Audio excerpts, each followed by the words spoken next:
Have you ever heard of the hollow moon theory?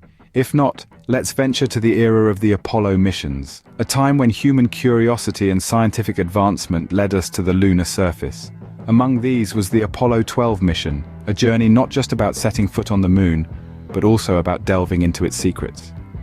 To understand the moon's composition, NASA deployed a passive seismic experiment.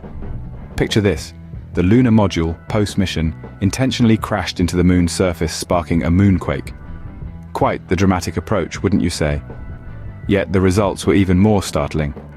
The vibrations, larger and longer lasting than anticipated, echoed through the moon's interior, painting a picture far different from our terrestrial expectations. This led to a curious question, a question that would tickle the fancy of conspiracy theorists around the globe. But what did these surprising results mean? Does it suggest that the moon is less dense than Earth or even hollow? The unexpected findings from the Apollo missions led some people to question the moon's composition, and thus, the hollow moon theory was born. A seismic experiment conducted during the Apollo 12 mission in 1969 sparked this intrigue. NASA crashed the lunar module into the lunar surface in what could be described as a man-made moonquake. The seismic vibrations were larger and lasted longer than anticipated.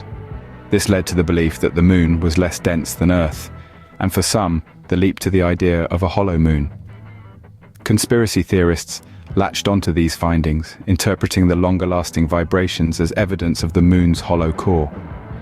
They believed that the moon's composition allowed vibrations to continue for a longer period, suggesting a cavernous interior. However, these theories were born from a misunderstanding of the scientific data and a lack of comprehensive understanding of lunar geology and seismology. While it's an intriguing theory, it's essential to remember that scientific data can be complex and often misinterpreted. So is the moon really hollow? Let's dive into what scientists have discovered. The moon, our nearest celestial neighbor, is not hollow. Despite what some conspiracy theories might suggest, it's filled with a variety of materials, much like our own planet. Its composition includes a crust, mantle, and a small metallic core. Now, let's talk moonquakes. They occur regularly on the lunar surface, both naturally and those caused by human activities. These quakes, especially the shallow ones, can be quite devastating. But why is that? It's all down to the moon's unique composition. Its less dense structure allows vibrations to continue for a much longer period than they would on Earth. It's like when you strike a bell. The sound waves keep vibrating, producing sound for a longer period. The moon acts in a similar fashion, allowing the vibrations from moonquakes to continue for an extended period. However, NASA is not done with its lunar exploration. Researchers are still working diligently, gathering more data on moonquakes to better understand the moon's interior.